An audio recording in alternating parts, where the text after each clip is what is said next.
है कुआलालंपुर की वो जगह जो पूरी रात पुररौनक रहती है। अगर आपको कुआलालंपुर की नाइट लाइफ देखनी हो तो आप यहाँ आ जाएं। चहल पहल और रौनक हर वक्त यहाँ लगी रहती है। ये है कुआलालंपुर का बुकित बिंतांग।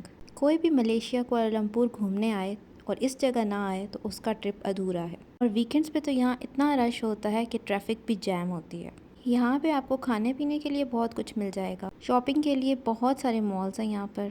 हम भी यहाँ पर शॉपिंग करने ही आ जाए थे। पता चला था कि ब्रांड्स आउटलेट पर सेल लगी हुई है, तो हमने सोचा कि क्यों ना हम भी एक फेरा मार लें, हो सकता है हमारे हिसाब की कोई चीज़ मिल जाए। सबसे पहले तो हमें अपनी बिटिया रानी के लिए एक शर्ट पसंद आई। हमसे ज़्यादा तो इसे पसंद आई, तो इसने कहा कि मैं तो इसको लेकर ही जाऊँगी।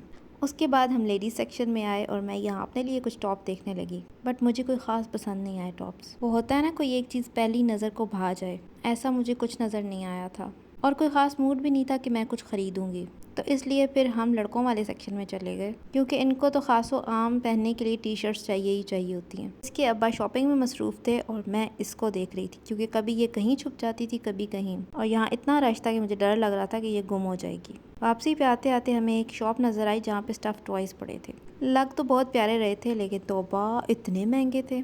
हमने सोचा कि अगर हम अमीर होते तो यहाँ से ख़रीद लेते बड़ी मज़े मज़े की चीज़ें। फिर हमने सोचा क्यों ना आइसक्रीम और लेमनेड ट्राई किया जाए। मैं और समाविया बाहर वेट कर रही थी और इसके बाबा लेने गए। यहाँ खड़े खड़े कोई 3 मांगने वाले मेरे पास आए। वेल ड्रेस्ड थे। पहला वाला तो मुझे पाकिस्तानी या इंडियन लग रहा था। उसने अपने पेट के गिर्द एक यूरिन बैग बांधा हुआ था और मुझे कह रहा था कि मुझे किडनी का मसला है, ये यूरिन बैग लगा हुआ है, कुछ मदद कर दो।